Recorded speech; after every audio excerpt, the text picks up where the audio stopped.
podcast.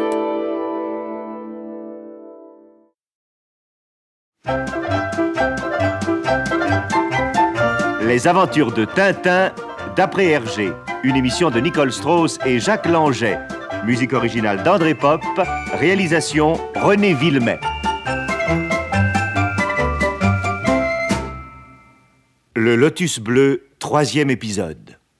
Tintin et Milou s'étaient d'abord embarqués pour l'Extrême-Orient, pour Shanghai exactement. Mais au cours du voyage, des événements imprévus ont dérouté nos amis. C'est ainsi que nous les avons suivis en Égypte, en Arabie, puis en Inde. En traversant ces pays, nous avons tremblé plus d'une fois pour leur vie. Car, vous vous en souvenez, ils s'étaient mis à dos une mafia qui, pour n'être pas sicilienne, ne s'en montrait pas moins efficace. Pourtant, ils s'en sont tirés sans trop de dommages. Tintin a même neutralisé une partie de la bande internationale. En ce moment, ils sont encore les hôtes du Maharaja de Rajputana, dont notre ami a sauvé le fils. Mais leur repos touche à sa fin. En effet, un inconnu venant de Shanghai demande à voir le jeune homme, et, au moment où il va lui faire des révélations, il reçoit une fléchette empoisonnée au Rajaïja, le poison qui rend fou. Pourtant, avant de sombrer définitivement, le malheureux prononce 2 noms, Shanghai et Mitsuhirato. Tintin décide aussitôt de se rendre en Chine et il va faire sa malle. Mais au moment de partir, il constate la disparition de Milou. Il appelle, cherche, fouille le palais et ses jardins, en vain. Milou reste introuvable. Et vous croyez vraiment qu'il s'agit d'un enlèvement ? Ces trafiquants sont capables de tout, Altesse. Ils ne me pardonnent pas d'avoir détruit leur état-major et réduit ainsi leurs funestes activités. Oui, vous avez peut-être raison. Mais peut-être vont-ils vous demander une rançon. Oh, les bandits. Les bandits. Mais si je savais seulement dans quel sens orienter mes recherches.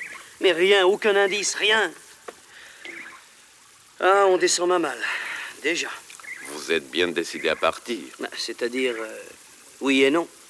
Je ne peux pas m'en aller sans Milou et de notre côté... Alors restez. Nous reprendrons les recherches. Hé, regardez votre serviteur, Altesse. Il a raté une marche. Si elle l'a mal.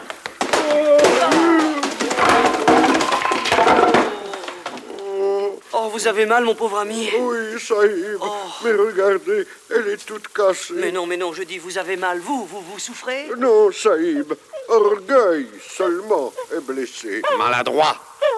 Vois dans quel état tu as mis la malle de mon ami. Pardon, Seigneur, pardon. J'ai raté une marche. Oh, tant pis, voyons, ce n'est pas votre faute. Je vais faire apporter une autre malle. Et je vous dédommagerai, mon ami, pour tout ce qui est cassé. Vous avez entendu, Altesse? Oui, on dirait... Sapristi, mais ce n'est pas possible. Milou, mon chien. Par exemple. Oh, mon brave toutou, enfin je te retrouve. Et dans ma malle encore, tu étais dans la malle. Oh, dans ma précipitation, j'ai dû l'y enfermer, cet idiot. Vous voilà soulagé. Oh, et vous, mon ami, tenez. Merci 1000 fois. Mais Sahib... Si, tenez, voilà pour vous, prenez. Oh, prenez, mais Sahib, si, je vous en prie. Je n'ai pas mérité. Mais si, voyons, grâce à vous, j'ai retrouvé mon fidèle compagnon. Merci encore, tenez. Brahma vous protège, Tenez. Sahib. Vous et le petit chien blanc. Thank you, Sahib. Thank you. C'est bien la première fois qu'il est récompensé pour avoir cassé quelque chose. Non, sans lui, Altesse, mon chien mourrait étouffé dans cette malle. Jamais je ne me serais pardonné. Venez, vous allez choisir vous-même une malle parmi celles qui m'accompagnent au cours de mes voyages à l'étranger. Non, merci, Altesse. Décidément, il est dit que votre générosité ne cessera pas. Ne parlons pas de ça. Car si la générosité est facile quand on est riche, elle est du même coup dépréciée. Pas par celui qui en bénéficie, Altesse.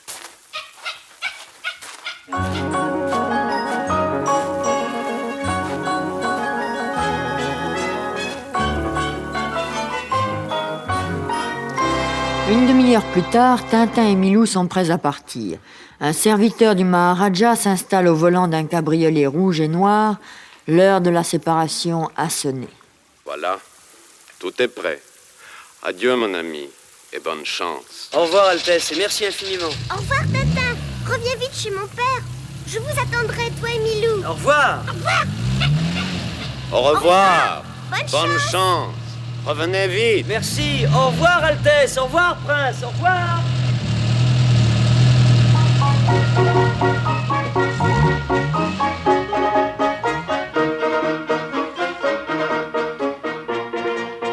Quelques jours d'un voyage maritime sans histoire et nos 2 compagnons arrivent à Shanghai. Shanghai, situé sur le Huangpu, près de l'embouchure du Yangtze-Kiang. Plus de 6 millions d'habitants, grand centre industriel et commercial. Depuis ce matin, il pleut à torrent sur la ville. Tintin a revêtu son trench coat et il s'apprête à quitter le navire en compagnie de Milou. Pourtant, sur le quai, dissimulé dans la foule, un petit homme à lunettes et chapeau mou semble guetter quelqu'un. Jusqu'à maintenant, rien d'anormal. Mais ce qui l'est plus, c'est cette photo de Tintin et de Milou que l'inconnu tient à la main. Quand nos deux amis franchissent la passerelle, l'homme sursaute, jette encore un coup d'œil sur la photo, puis s'éclipse rapidement, saute dans un pouce et disparaît. Cependant, Tintin et Milou, qui ne se sont aperçus de rien, gagnent le Continental Hotel où ils doivent séjourner. Pas mal cet hôtel, hein Milou? Oh oui. Regarde, nous sommes presque de plein pied avec ce jardin. Nous serons plus tranquilles que sur la rue. Oh, sûr. Oui. Oui, mais il ne faut pas oublier pourquoi nous sommes ici. Pas question de vacances, mon chien. Nous avons une mission à accomplir. Et tout d'abord, il nous faut retrouver le nommé Mitsu Hirato. Mitsu Hirato. Oui. Mais comment découvrir ce bonhomme dans cette ville? Difficile. Hein? Mitsu Hirato. Oui, c'est un nom japonais, évidemment. Mais ça ne suffit pas pour le retrouver. Entrez. Un message pour vous, messieurs Tintin. Un message? Ça, par exemple. Un serviteur vient de l'apporter. Il attend dans le hall. Bah, c'est curieux, je n'ai dit à personne que j'étais descendu au Continental. Enfin, donnez-moi votre message. Ah, merci. Hé, Milou! Mais c'est extraordinaire! Une lettre de ce Mitsu Hirato. Bizarre. Oh! Voyons ce qu'il dit. Monsieur, j'apprends avec joie que votre char est arrivé. Je ne puis vous exprimer le bonheur que je ressens à l'idée de pouvoir contempler votre glorieux et vertueux visage. Oui, là, je crois qu'il exagère un petit peu. Attends, voyons la suite. Cet après-midi à 3h, aurez-vous la bonté de me permettre de gravir votre escalier? Mon serviteur attend avec respect votre réponse. Mitsu Hirato, rue de la Tranquillité. Parfait. Voulez-vous dire au messager que son maître est trop aimable de vouloir se déranger et que je lui rendrai visite moi-même? Bien, messieurs. Voilà, merci. Allez, le temps de mettre une cravate et nous allons rue de la Tranquillité. Tu sais, je me demande toujours comment il a fait pour découvrir notre adresse, ce monsieur Mitsu Hirato. Enfin, quoi qu'il en soit, c'est un homme d'une politesse raffinée. Ah. Dépêche-toi. Oui, une seconde, voyons. Allons. Voilà, ça y est. Eh bien, on y va.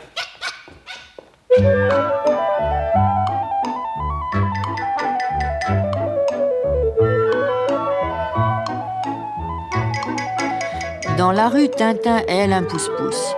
Nos deux amis ont ainsi le loisir de goûter le pittoresque des petites rues de Shanghai. Au-dessus des boutiques et des échoppes, des enseignes multicolores recouvertes de cette écriture chinoise si décorative pour nous. À grande foulée souple, le coulis tire le pouce, évitant les obstacles. Pourtant, alors qu'il vient de pénétrer dans le quartier résidentiel... Un Européen. Attention, Je ne peux pas Attention, il ne l'éviter. nous a pas vu arriver, voyons. Oh, triple idiot, assassin, sale chinch. Excusez-moi, je n'ai pas pu m'arrêter. Ah, tu as osé me bousculer, hein? Eh bien, tu vas tâter de ma canne, sauvage. Mais c'est pas ma faute. Pas ta faute. Attends un peu, moi, je vais te caresser les côtes, moi. Tiens. Allons, ça suffit, vous, allons. Quoi? Et d'abord votre canne, tenez, voilà ce que j'en fais. Là. Espèce de plan-bec. Mais qu'est-ce qui vous prend? Si je veux corriger un de ces magots, moi, hein? De quoi je me mêle, moi? Votre conduite est indigne d'un gentleman, monsieur. C'est bon, mais vous aurez de mes nouvelles. Freluquet, vous pouvez y compter, hein. Vous me retrouvez sur votre chemin, je vous le jure. C'est ça. En attendant, bonne promenade.